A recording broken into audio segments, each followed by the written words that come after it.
Hi, everybody from Tikkun Global in Jerusalem. We're in the midst of a series on updates and teachings from the Christmas stories in Luke, in the first chapters of Luke and Matthew. This one is titled Circumcised on the 8th Day. Covenant, covenant, covenant. Kind of a goofy title, but I couldn't think of anything better. Luke 2:21 says, "And when 8 days had passed since Yeshua being born, before his circumcision, his name was then called Yeshua, the name given by the angel before he was conceived in the womb." And it's been Jewish custom from at least this time of the Second Temple, maybe before, that with male children, of course, the circumcision happens on the 8th day, and the boy is actually named. Today in Israel, nobody knows the name of the boy until the circumcision ceremony is when it's announced. But it's just kind of passing. But Yeshua was circumcised into the Abrahamic covenant, into the Jewish covenant.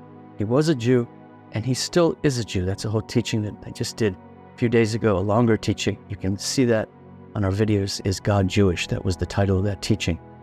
But this should just take us back to the covenant with Abraham, and particularly chapter 17 of Genesis.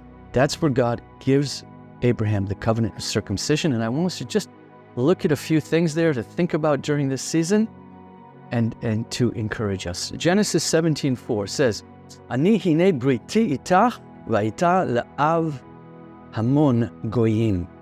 God says, behold, I am my covenant with you, Abraham, and you shall be the father of Hamon. It's important to remember the ha in this. We'll see this in just a second.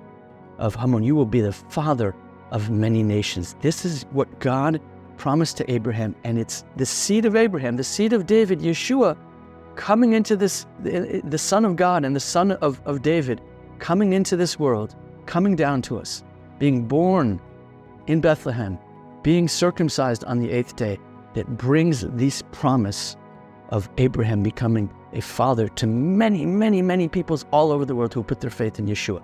Let's just look at some of the other elements in Genesis chapter 17 of this story of the covenant between Jehovah and Abraham. He promises him that you will have a huge number of offspring.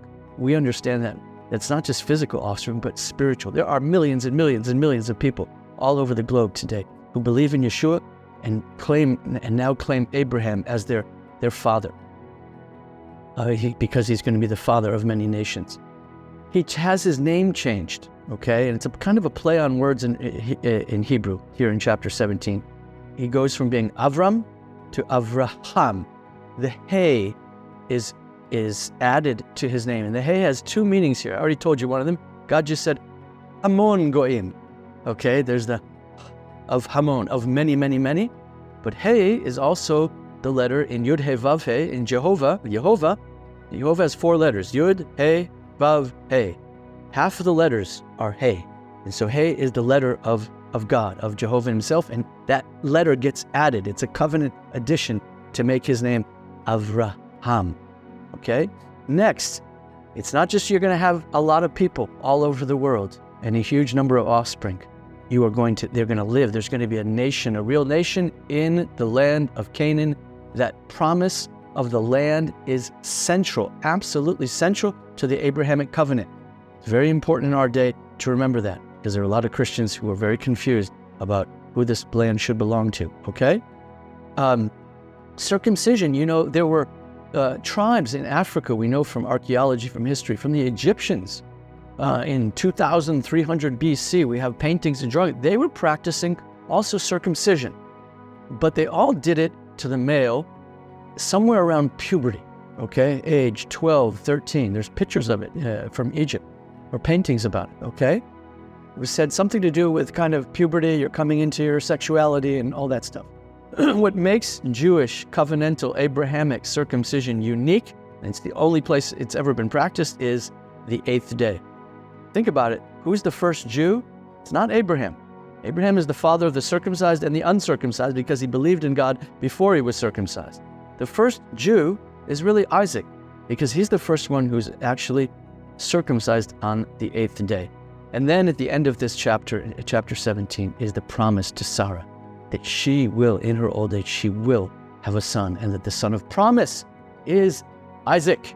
Amen. We believe that. It's very important to stand on that during these days of confrontation with Islam, who comes along and says, we believe in the same God, but we're going to change the story, and the covenant of promise and of salvation is to Ishmael.